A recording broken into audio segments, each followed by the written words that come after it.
Те не на последно място, натуропатията борави и разглежда психичното и емоционално здраве. В своята практика наблюдавам, че много по-лесно им е на двойките с репродуктивни проблеми да въведат физичните и осезаеми промени.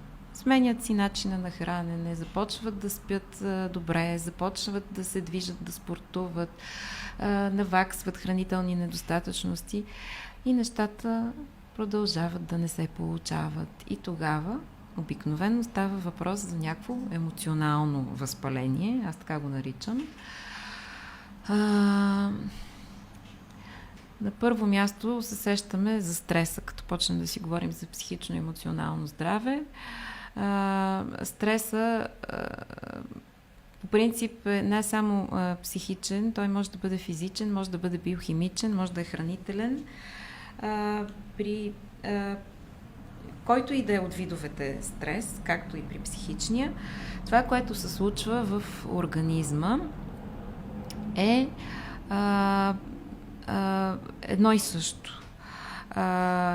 И нашия организъм реагира на стрес в днешно време по същия начин, както е реагирал преди стотици хиляди години назад.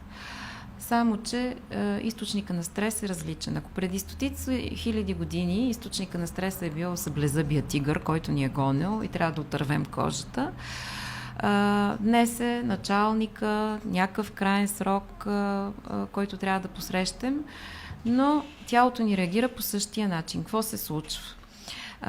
Значи, когато сме под състояние на стрес, ние влизаме в един режим на атака или бягство, който е режима необходим, за да оцелеем.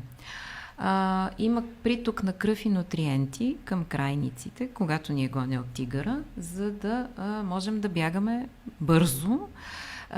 Засилва се производството на стресовите хормони, на кортизол, на адреналин. И първото нещо, което се блокира, е храносмилателната система. Не можем да мелим храна, когато ние в този момент ще се превърнем в нечия храна. На второ място се блокира имунната система. Не можем да се борим срещу нещо, което бавно ще ни убие, някакъв вирус, например, когато има нещо, което сега и веднага ни застрашава живота. И на трето място се блокира репродуктивната система. Не можем да създадем живот, когато нашия собствен живот е в опасност. Така, обаче в днешно време вече го няма съблезъбия тигър. И ако някога сме имали възможност, като отървеме кожата, да спрем да си починем и да си отдъхнем, и така шансовете веднага да ни подгони следващ тигър са малко вероятни.